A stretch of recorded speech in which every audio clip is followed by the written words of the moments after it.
I'm Roma Agrawal. I'm a structural engineer, and it's my job to make sure that buildings and bridges stand up.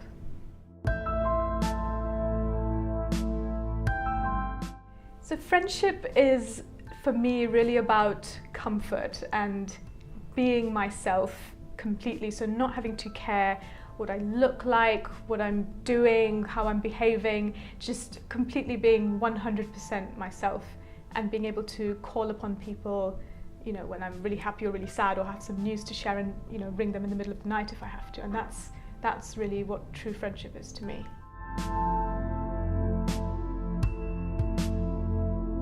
So when I was younger and in school, I used to get made fun of quite a lot because I was quite academically successful.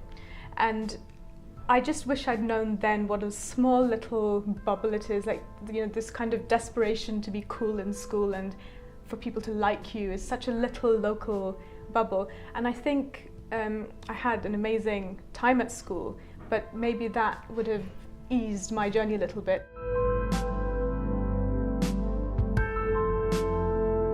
I think in terms of my career, probably the most defining moment was starting work on the Shard, because it's not very often that you get such an iconic, you know, skyline changing building to work on so early on in your career.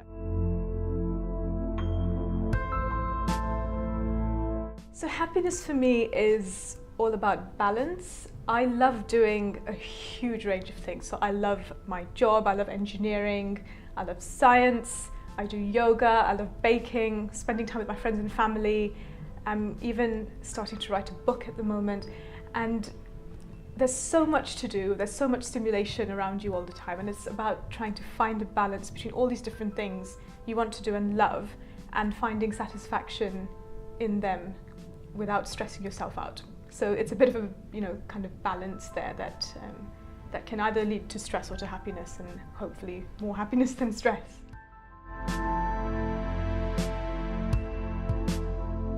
Even today, nearly 10 years into my career, every time I'm given a new bit of work, I look at it and go, I don't know what I'm doing, why have I been given this work, I don't know anything and I shouldn't be doing this job. And when I'm often doing presentations as well, I say, well, why do people want to listen to me? What am I going to be able to tell them?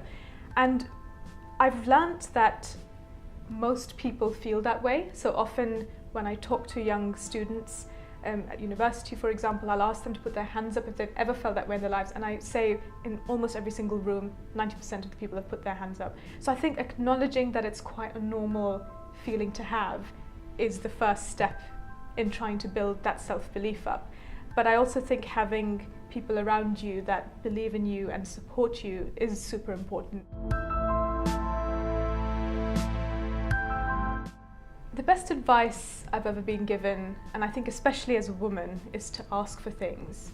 And I think as women, we worry a lot about how people perceive us and about appearing to be demanding or aggressive, or, you know, these kinds of words that fly around all the time. And I've realized that, you know, when you work in a business or in an industry, people are not going to give you things unless you ask for them.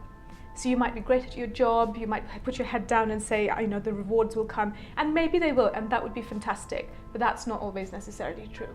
So I think it's really important to ask for extra training if you need it, ask for the next promotion if that's what you want, and just basically, you know, ask for flexible working if that's what you want. So it's just about asking for what suits you and what's going to allow you to perform well in your job or at home.